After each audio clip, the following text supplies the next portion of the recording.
My parents took away my home office without asking so they could turn it into a studio for my brother's so-called streaming career, so I made one quiet move behind the scenes that set off a chain reaction none of them saw coming, and it threw their entire world into chaos. That's still living at home at 26, despite a computer science degree, feels like a perpetual state of limbo. Bay Area rent is a beast, and I've been pouring every waking hour into my web development venture. That office space was really just a revamped garage where I've clocked 60-hour weeks for 3 years straight. I've been pulling in clients and crafting my portfolio, all while handing my parents $850 a month in rent, plus utilities, plus half the grocery bill. My younger brother, Ethan, at 19, often sat opposite me, a smug little grin plastered across his face. He's the golden child, a true marvel. He managed to fail out of community college twice, yet somehow, Mom and Dad still believe he's destined for greatness. He wanted my workspace for his streaming career, which mainly involves him playing Valorant rather poorly for an audience of maybe a dozen. Ethan needs the space for his gear, Mom piped up, not even glancing away from her phone. His followers are really increasing, and this could be his big chance. Yeah, all 38 of them, I mumbled under my breath. Just last month, I landed a $5,000 contract that covered the new water heater when theirs conked out over Christmas. Not a single thank you, of course. Dad chimed in, mouth full of fries. Your brother needs privacy. The living room just isn't cutting it. Privacy for the kid who'd never contributed a dime to this household. Meanwhile, I was the one who re-shingled the roof last summer, fixed Mom's car when it broke down, and upgraded the home network when Dad kept griping about Netflix buffering. I've poured at least $9,000 into this place over the past year, and they treat me like some random tenant they're doing a favor. Ethan's grin widened, as if he'd won a prize. That's how it's always been. Him taking, me giving. Since we were kids, he was the special one, always needing extra help, extra attention, extra everything. When I made the honor roll, they'd simply nod. When he scraped by a class with a C-, they'd take him out for ice cream. I jabbed at my fries, ketchup splattering on the tablecloth. Mom frowned at the mess, but honestly, I was too furious to care. The garage was my domain, my sanctuary from their chaos, but clearly, I wasn't even entitled to that. You can set up in the basement, Dad offered, as if he were bestowing a great gift. The basement, with its unfinished walls, concrete floor, and that persistent musty odor, where the Wi-Fi barely reached, and the ceiling was so low I'd have to stoop, where they stored all their junk. But I just nodded, because what other choice did I have? I've spent my entire life being the accommodating one while they indulged Ethan's every whim. That night, I sat in my garage office, staring at the setup I'd meticulously built, the custom desk crafted from reclaimed wood, the immaculate cable management, the sound absorption panels I'd installed. 3 years of constructing my space, building my business, and they were handing it over to a teenager who couldn't even be bothered to wash his own dishes. Something inside me simply snapped. I should probably explain the Ethan situation, as it's crucial to understanding why this desk incident hit me so hard. From day one, this kid has been handled like he's made of fine china. Growing up, if I got a B, Dad would demand why it wasn't an A if Ethan got a C-. They'd celebrate as if he'd won a Nobel Prize.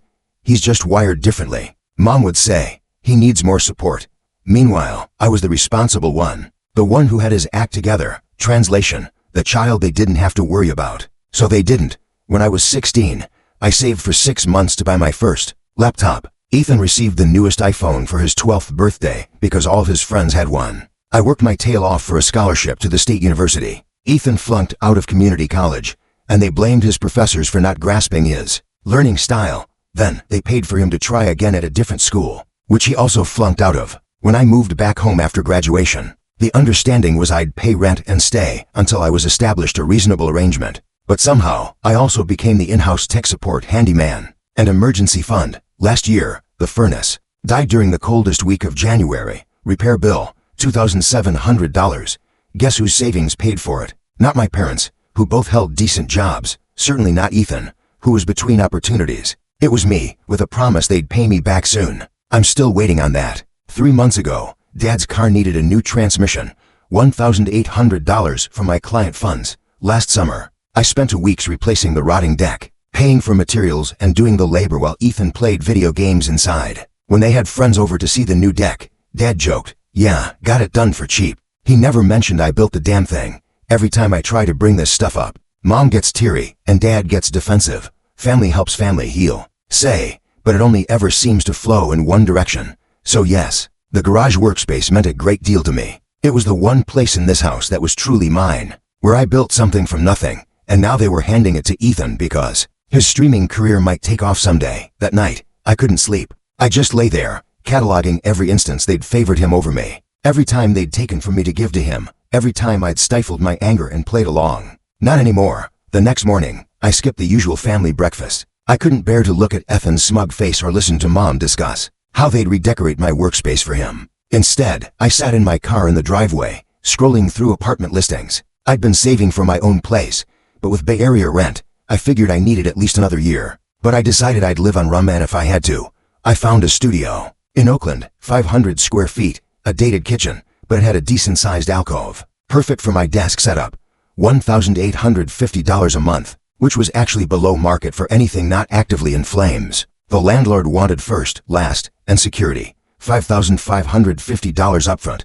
I had $8,200 saved. It would be tight, but doable. I fired off an email with my credit score and business income verification, and received a response within an hour. Available now. Can you come see it this afternoon? Hell yes, I could. The place was exactly as advertised, small, slightly worn around the edges, but clean, with large windows, no mildew smell, no Ethan, no parents acting like every dollar I earned belonged to the family fund, which somehow always ended up spent on whatever Ethan desired. I'll take it. I told the landlord, a cool, older woman named Jana, who said she preferred renting to quiet professionals over party kids. I signed the paperwork on the spot, paid the deposit, and got the keys. Just like that, I had my escape plan. Driving home, I felt a peculiar blend of triumph and fury.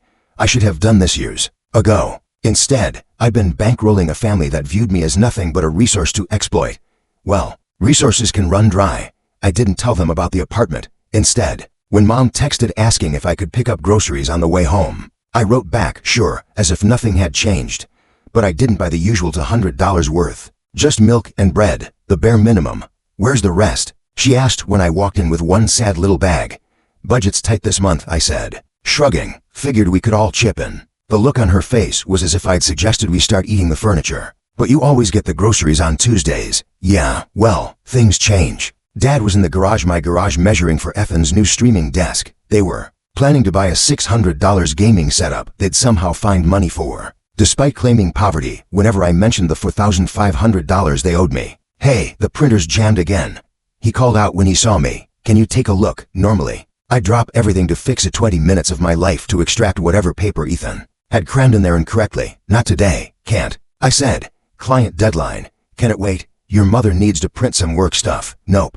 Bills to pay. I walked past him to my soon-to-be ex-office and started casually sorting through my things, not packing, not obviously, but taking inventory. That night, the printer remained jammed. Mom had to go to Kinko's. Dad grumbled about family responsibilities. I just worked on my laptop, wireless headphones on, a small smile playing at my lips. The next day, Ethan cornered me in the kitchen. Dude, can you drive me to Brandon's? My car is making that noise again. His car, actually my old Honda, that I'd fixed up and foolishly sold to him for half its value when he got his license, which he hadn't maintained once. Take the bus, I said, not looking up from my coffee. The bus, it's like 5 miles. Sounds like a personal problem. He stormed off to whine to Mom. 10 minutes later, she appeared. That disappointed look she'd perfected. Ryan, your brother needs a ride. It would only take 20 minutes. I've got work. You're just sitting there drinking coffee. Yeah, on my break from work that pays my bills. And yours, apparently. Her mouth opened and closed. She wasn't accustomed to pushback from me. Small rebellions, but man, they felt good. By day 3 of Operation Take Back My Life, cracks were showing in the family system. The lawn, which I'd mowed every Sunday since high school, was getting shaggy. The dishes were piling up in the sink usually. I loaded the dishwasher without being asked. The Wi-Fi kept dropping because I hadn't reset the router in the usual spots where it got glitchy. Little things they'd taken for granted, that I would handle. Dad finally approached me Thursday night, awkwardly hovering in my doorway. So, the lawn's getting kind of out of control. I glanced up from my laptop. Yep, sure is. I figured you were going to mow it last weekend. Nah, a long pause. Are you going to mow it this weekend? Wasn't planning on it. Back to my screen. He shifted uncomfortably. Is something wrong, Ryan? You seem off lately. That was Rich, 3 years of using me as their personal handyman. ATM, an emotional support human. And now he notices something's off. Just busy with work. I said blandly. Well, we're family. We all need to pitch in. I finally looked up at him, letting the words hang there. We all need to pitch in. When was the last time Ethan had pitched in with anything? When had Dad last fixed something instead of waiting for me to do it? Sure, I said finally. I'll add it to the list. I didn't specify what list, but I was definitely keeping score. The next morning, I woke up to raised voices downstairs. I peeked over the banister to see Ethan and Dad arguing about the yard. Why do I have to do it? That's Ryan's job. Your brother's busy. Just do it this once. But I have a stream scheduled. My followers are expecting me. All 38 of them, I thought. Then reschedule it. Jesus Christ, Ethan, it's just lawn mowing. It was like watching a nature documentary. The parasitic relationship disturbed. The host organism finally pushing back against the parasite. Fascinating. I slipped back to my room and started packing another box. I'd been slowly moving my valuables out each day. While they were busy arguing about chores, the studio apartment was gradually filling up with my belongings. But the real bombshell dropped that afternoon. I was on a client call when Dad knocked on my door. His face a peculiar mix of defensiveness and guilt. Hey, quick thing, he said when I finished. I sold your workbench. Guy's picking it up tomorrow. Got $300 for it. My custom workbench. The one I'd built from scratch with the perfect height for my ergonomic setup. The built-in cable management, the adjustable monitor arms. You sold my property without asking me. My voice was dangerously calm. Well, Ethan needs a proper streaming desk, and since you're moving to the basement anyway, so you just decided my stuff was yours to sell. He had the decency to look embarrassed. I figured you'd be fine with it. It's for your brother's career. His career. I repeated flatly, right? Look, we'll split it with you. You can have $100. A third of the money for my bench that I built with my own hands and my own money. Keep it, I said, turning back to my computer. Consider it my investment in the bank of Ethan. Seems to be the only place my money goes around here anyway. He left, confused but relieved I hadn't pushed back harder. As soon as the door closed, I booked a U-Haul for Saturday morning. By Friday, I'd moved about 70% of my belongings to the new apartment. Nothing obvious, TV still in place, bed still made, but clothes, important documents, my good computing equipment all quietly relocated while they went about their days. The family dynamic was deteriorating fast. Ethan had half-assed the lawn, leaving patches uncut and the edges looking like hell. Dad had attempted to fix the printer, only to break it worse. Mom was getting increasingly snippy about the state of the house. I moved through it all like a phantom, doing the bare minimum, making my own meals, cleaning only my own dishes. When the internet went down for the third time that week and Mom called out, Ryan, the damn Wi-Fi is acting up again. I just called back. Try unplugging it. Small satisfactions. Friday night, Dad cornered me again. Look, about your workbench. If you really want to keep it, I can call the guy back. Too little, too late. Don't bother. Ethan's pretty excited about setting up the garage. Maybe you could help him get everything arranged this weekend. You know, make it a brother thing. I almost laughed in his face. A brother thing, after they'd taken my space, tried to sell my property, and treated me like the help for years. I've got plans, I said. What plans? My plans. I brushed past him, headed to my room to pack the last essentials. He followed me up, hovering anxiously. Ryan, what's going on with you lately? Your mother's worried.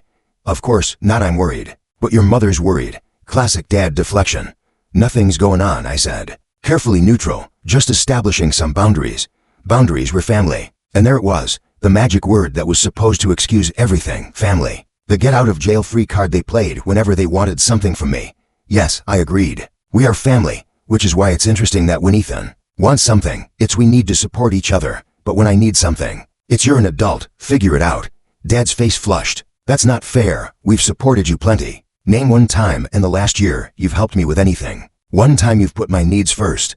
He opened his mouth, then closed it, then tried again. We let you live here, don't we? I pay rent, $850 a month, plus utilities, plus groceries half the time, plus every emergency repair in this house.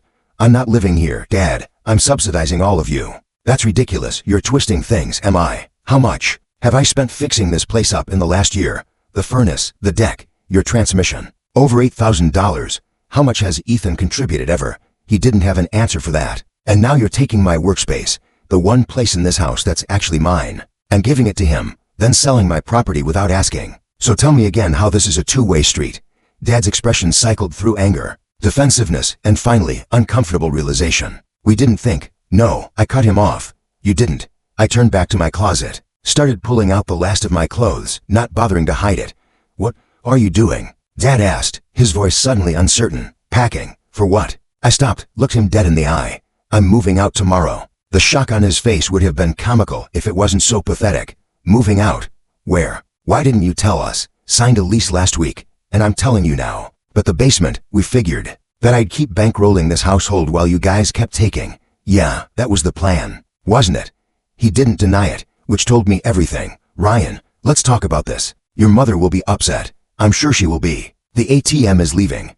He left, shell-shocked, and I heard the murmur of urgent voices downstairs. I kept packing, methodical and calm. The storm was coming, and for once, I wasn't going to be the one cleaning up after it. Saturday morning, the U-Haul was parked conspicuously in the driveway. Me carrying out the last of my boxes while the family watched in various states of distress. Mom was crying, of course. Her go-to manipulation tactic. I don't understand why you're doing this. Why not talk to us first? Like you talked to me before deciding to take my workspace.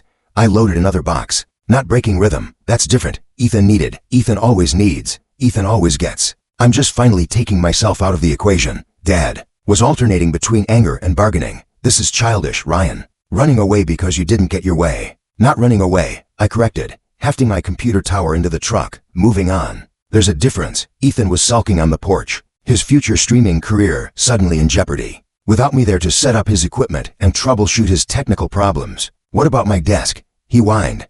Dad already sold yours, I replied, echoing his own favorite phrase back at him. Mom followed me back into the house, still sniffling. I just don't understand where this is coming from. We're family. I stopped, set down the box I was carrying, and faced her directly. Let me make it crystal clear then. I walked to the kitchen, grabbed a marker from the drawer and a piece of paper from the printer they still hadn't fixed. In large letters, I wrote, Ryan's contributions last 12 months, rent paid, $10,200 utilities, approximately $1, 800 groceries, approximately $4,800 furnace repair, $2,700 dad's transmission, $1, 800 deck rebuild, $1,100 plus 80 hours labor, regular home maintenance, $2,400 approximately, tech support, countless hours total, $24, 800 plus Athens contributions, 0, attitude, priceless. I stuck it to the fridge with a magnet. That's where this is coming from. Mom stared at the list, her tears suddenly drying up. It hasn't been that much. Check my bank statements. I kept records. Dad had wandered in and was reading over her shoulder, his face draining of color. The furnace wasn't that expensive, he protested weakly. $2,700. I have the receipt. You said you'd pay me back. When things eased up, that was 11 months ago. They exchanged uncomfortable glances. We've been meaning to, Mom started. Save it. I cut her off. I don't even care about the money anymore. What I care about is that I've been keeping this household afloat for years, and you still treat me like I'm the selfish one. When I need something, you still put Ethan first every time, even though he contributes nothing. He's younger, Dad tried. He's still finding his way. He's 19. I was working 2 jobs at 19, paying for my own car, my own phone, my own everything. That's because you were more responsible. Mom's voice trailed off as she realized what she was admitting, right? I was responsible, so you burdened me with everything. He's responsible, so you burdened him with nothing. And now you're genuinely shocked that I'm leaving. I picked up my box again. Ryan, wait. Dad said, his voice no longer angry, but genuinely alarmed. Let's figure this out. We can make this right. Too late. I signed a lease, paid the deposit. My name's off the utilities here as of Monday. That landed like a bomb. What do you mean your name's off the utilities? Mom asked. I mean I've been paying the internet, the streaming services, and half the power bill. I called yesterday and had everything transferred or canceled. You've got about 48 hours to figure out new arrangements. Ethan appeared in the doorway, finally catching on that his comfortable life was about to change dramatically. You can't just leave, he protested. Who's going to fix the printer or the Wi-Fi when it goes down? I couldn't help but laugh. That's your first concern, not how will we pay the bills. But who's going to fix your stuff for free? I brushed past him, carried the box to the truck. Mom followed me, out, now in full panic mode. Ryan, please, we didn't realize how much you were doing. We can work something out. Your father and I will pay you back. With what money? You guys live paycheck to paycheck. We'll figure it out. Please, just don't do this. I closed the U-Haul's rear door, locked it. I've already done it. I'm not asking for the money back. I'm not even asking for an apology, though that would have been nice. I'm just done being the family ATM. But what about Ethan? She asked, and I almost admired her dedication to keeping him at the center of everything. What about him? He's an adult. Let him get a job. He can't find anything in his field. He's a college dropout who plays video games badly on the internet. That's not a field. Harsh, but true and long overdue. Dad had stormed back inside, but now reappeared with his wallet. He pulled out 520s, his standard emergency cash. Here, he said, thrusting it at me. For the furnace, it's a start. I looked at the money, then back at him. Keep it, you're going to need it. I climbed into the U-Haul. Mom was openly sobbing now. Dad looked shell-shocked, and Ethan was furiously texting someone, probably complaining about his terrible family. I'll call you when I'm settled, I told them, which was more courtesy than they deserved. As I pulled away, I glanced in the side mirror. They stood in the driveway, looking lost. For the first time in their adult lives, they were going to have to solve their own problems. The first week in my new place was blissful. No one barging in asking for tech support. No family dinner guilt trips. No expectation that I'd drop everything to show up for Ethan. Just me. My reclaimed workspace set up exactly how I wanted it. And the glorious silence of a space that was 100% mine. I got a text from Mom the day after I left. The internet's not working. Did you really cancel it? I didn't respond. Let them figure it out. 3 days later, a call from Dad. The hot water heater is making a noise. YouTube has lots of DIY videos. I suggested, and hung up. By the end of the week, the texts were coming hourly. The printer still wasn't working. The yard was a jungle. None of them knew how to reset the router properly. The streaming services were gone. Ethan's career was stalled because he couldn't figure out how to set up his equipment. Can you just come over for an hour? Mom pleaded. We'll pay you. My contractor rate is $95 an hour to our minimum payment upfront, I replied. That shut her up for a while. But the following Tuesday, exactly 10 days after I moved out, the real crisis hit. I got a panic call from Dad at 8 o'clock in the morning. The furnace quit again. The house is freezing. It was mid-February. Temperatures in the 30s at night. Call the HVAC company, I suggested. They want $100 just to come out, plus parts and labor. Welcome to home ownership, Ryan. Please, we don't have that kind of money right now. Of course they didn't. They'd been counting on me to handle all that. What about the emergency fund? I asked, knowing full well there wasn't one. Your mother had to use it for groceries, he admitted. Translation, they'd been living beyond their means for years, using me as the safety net. That sounds serious, I said, trying to keep the satisfaction from my voice. Maybe Ethan can contribute from his streaming income. The silence on the other end was delicious. He doesn't. That's not really, Dad fumbled. Not really bringing in money yet. Shocking. I let him stew for a moment, then sighed dramatically. Text me the exact error code on the furnace display. I'll see if it's something simple. It wasn't. Of course, the igniter had failed a $95 part plus labor. But I knew it wasn't something they could fix themselves without risking bigger problems. You've got two options, I told Dad after researching it. Pay the HVAC company or replace the igniter yourself and risk damaging the control board, which would be another $600 repair. Can't you just come look at it? He almost begged. I'm in the middle of a client project with a deadline, I said, which was true. But tell you what, if you and Ethan want to come by tonight, I'll walk you through ordering the part and show you some YouTube tutorials on how to replace it. There was a long pause, Dad considering whether his pride was worth suffering in a cold house. What time? He finally asked. 7 p.m. and Dad, bring Ethan. He should learn this stuff, if he's going to keep living there. That night, they both showed up at my door looking uncomfortable. It was the first time they'd seen my new place. It's nice, Dad offered, looking around at my perfectly ranged studio. My desk, not the one they'd sold, but a new one. I'd found on Craigslist and refinished, took pride of place by the window. Thanks, I didn't invite them to sit. Let's talk furnace. I pulled up the manual for their unit, showed them exactly which part they needed, where to order it, and how to install it. I don't think I can do this, Dad admitted, staring at the diagram. I definitely can't, Ethan added, not even bothering to hide his lack of interest. Then you'll need to call the HVAC company. Ryan, please, Dad tried one more time. We really don't have the money right now. Couldn't you just? No, I said firmly. I couldn't. But if you say family, I'm going to close this door right now. I warned him. Family goes both ways, and for years, it's only gone one way with us. He swallowed whatever he was going to say. Look, I softened slightly. I'll make you a deal. I'll come fix the furnace this one time, but in exchange, we're going to have a serious family meeting about finances and responsibilities, all cards on the table, and Ethan starts contributing. Real contributions, not promises. Dad looked relieved. Deal, absolutely. Ethan frowned. What do you mean, contributing? I mean you get a job, a real one, with a paycheck. You pay rent. You do chores without being nagged. You learn how to fix basic household stuff so it doesn't all fall on Dad now that I'm gone. But my streaming is a hobby, not a career, not yet anyway. You can stream on your days off, just like any other hobby. He looked like he wanted to argue, but Dad shot him a warning look. Fine, Ethan muttered. The next day, I went over and fixed their furnace. It took about an hour, start to finish. Then I called a family meeting at the kitchen table. I laid it all out, their actual expenses versus income, The reality of what it would cost to replace all the services I'd been providing for free, and a proposed budget going forward, including $150 per month rent from Ethan. "That's not fair," he protested. "I don't have any money. That's why you'll get a job." I explained, like I was talking to a toddler. "McDonald's is hiring. So is Target. So is every warehouse in the area. Those aren't real jobs. They pay real money. Money you need." Mom looked teary again. "Ryan, he's not like you. He struggles with what, exactly? He's not disabled. He's not sick. He's a perfectly healthy 19-year-old who's been allowed to coast because it was easier than holding him accountable." Dad surprisingly backed me up. "Your brother's right, Ethan. Things need to change around here." The look of betrayal on Ethan's face was priceless. He wasn't used to Dad taking anyone's side but his. "This is," he declared, standing up. "I'm not getting some lame-ass job just because Ryan decided to be a dick about money." "Yes, you are," Dad said, his voice firmer than I'd heard it in years. "Or you're finding somewhere else to live."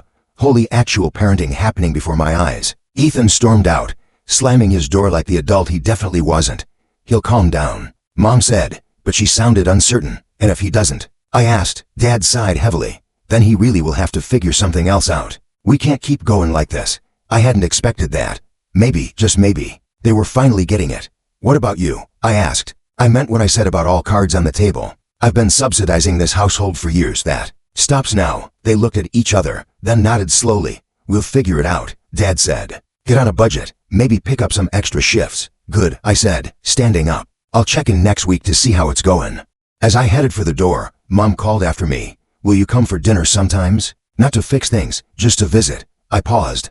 "Maybe, once you guys get your house in order." Literally and figuratively, 3 weeks later, Ethan got a job at a warehouse entry level, but decent pay. The look on his face the first time he had to hand over rent money to Dad was something I'll treasure forever. Dad dug out his old tools and started learning basic home repairs from YouTube. Mom set up a real budget and stuck to it. They even started paying me back for the furnace, small amounts, but regular. And me? I'm thriving in my new place. Business is booming now that I don't have family drama eating up my mental bandwidth. I've got boundaries. I've got peace. I've got that satisfying feeling that comes from watching people finally face reality. I still go over for dinner occasionally, but now when something breaks, I don't automatically jump up to fix it. I watch as Dad and Ethan figure it out together. It took burning it all down to build something better, and I don't regret it for a second. It's been half a year since I moved out and compelled my family to confront reality, and the transformation is actually quite surprising. Last weekend, I stopped by for the monthly family dinner we've established on my terms, where I'm a guest, not the household ATM or repairman.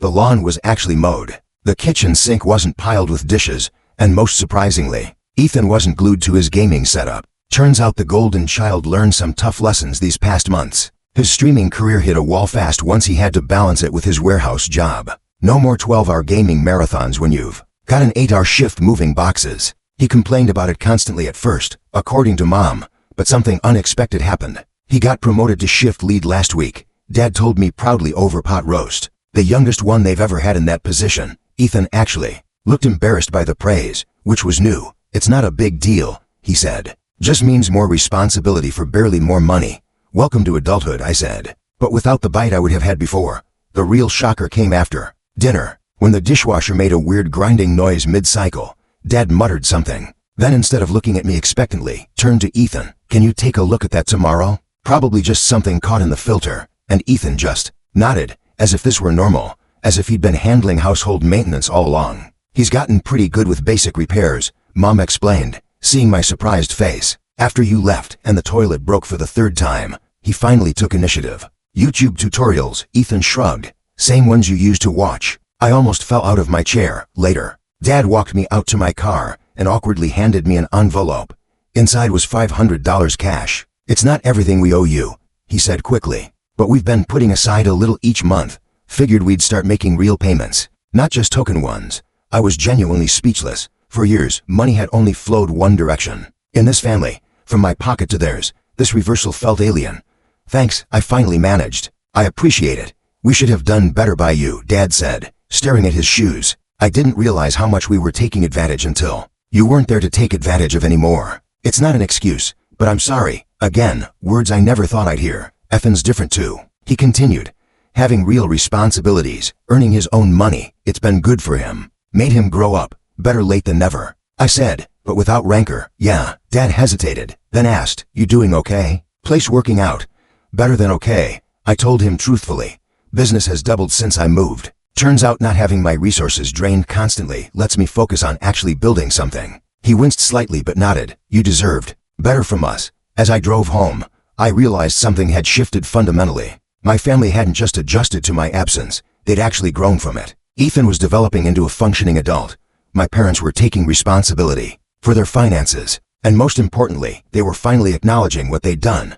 Obligatory disclaimer. Yeah, I know some of you will say I should have cut contact completely. Trust me, I considered it. But despite everything, they're still my family. I'm not saying everyone should reconcile. Some families are truly toxic beyond repair. But in my case, once they showed actual change and remorse, I decided a controlled relationship was worth trying. Your mileage may vary. The following week, I got a text from Ethan that nearly made me crash my car. "Hey, got a bonus at work. Wanted to pay you back for the bike Dad sold. It was a dick move.